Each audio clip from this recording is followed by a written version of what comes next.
Louis XIV wasn't just a king. He was a walking sun, a man who called himself the Sun King and demanded that the world orbit around him. For more than 70 years, he ruled France, longer than any other monarch in Europe. People remember him for Versailles, a palace of mirrors, gardens, and gold, for wars that shook Europe, and for turning France into the center of fashion and art.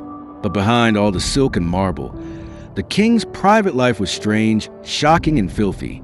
His body was not just flesh and blood, it was theater. Every gesture, every movement, every ritual around his hygiene was staged to remind the world that he was more than human. Yet under the perfumes and the wigs was a man hiding rot, pain, and obsession. Like Queen Elizabeth, Louis XIV feared water. He believed it could weaken the body, carry illness, and open the pores to disease. He almost never bathed. In fact, through his long reign, he is recorded to have taken only a handful of baths in his entire life. To clean himself, he relied on linen and alcohol-soaked cloths. Each morning, servants wiped his body with rose water and vinegar, dabbing him carefully to give the illusion of freshness. To Louis, water was poison, but perfume was salvation. The Sun King wanted to shine, never sweat. Step into Versailles and you'd be dazzled by gold and glass. But if you could smell the palace, you'd gag. There was no plumbing, no toilets, no running water.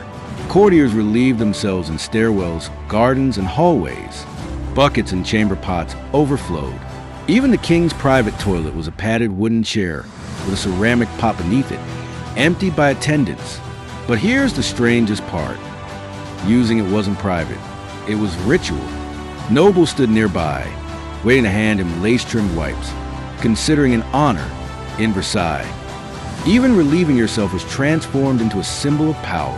Louis loved food, rich meats, sauces dripping with butter, mountains of sweets. But his royal appetite had a terrible cost.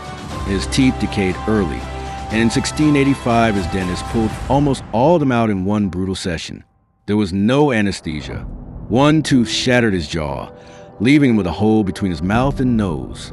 For months, pus leaked out, infection spread, and his breath was unbearable. Eating became torture. Yet the king did not hide his suffering. Meals remained a performance. Dozens of courtiers watched him dine, even when he struggled to chew or swallow. His rotting smile became another mask, proof that even agony could not shake the Sun King's divine presence. To fight the stench of his body in his palace, Louis surrounded himself with perfume. Versailles became the perfume capital of Europe. His gloves were perfumed, his wigs powdered, his rooms sprayed with scented oils. Even fountains were sometimes filled with scented water. The air was so heavy with musk, amber, and flowers that visitors fainted. But Louis didn't care. Smelling like a garden was better than smelling human. For him, perfume was more than luxury. It was a weapon against the truth. Perhaps the strangest part of Louis XIV's life was how his entire day revolved around his body. Each morning, nobles packed into his bedroom to watch the lever, the king's waking. They saw servants wipe him down with alcohol cloths, dress him in silk, powder his face, and crown him with an enormous wig. At night, just as many nobles attended the coucher, his ritual of going to bed. To see the king rise and sleep was to feel the heat of the sun itself.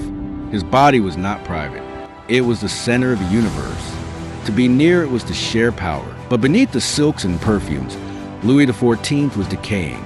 He suffered from sores that wouldn't heal, foul infections, rotting gums, and endless pain. His doctors bled him, dosed him with mercury, and forced him through hundreds of enemas, believing they could cleanse his body. They couldn't. His skin broke down, his breath turned foul, and his body became a battlefield of disease. Yet he never let the illusion collapse.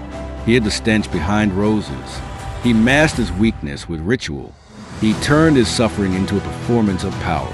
Louis XIV did not rule by accident. He ruled with style, spectacle, and smoke. His hygiene was never about health. It was about creating a godlike mask.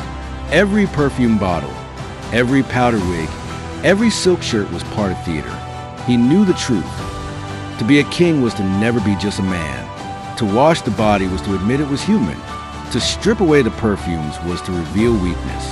And weakness could destroy him. So instead, he perfumed. He powdered. He performed. He built a golden palace to hide the stink of his court, and a divine image to hide the rot of his body. Louis XIV may not have been clean by today's standards, but he was flawless by design. His cleanliness was not on his skin, it was in his image. And for the Sun King, image was everything.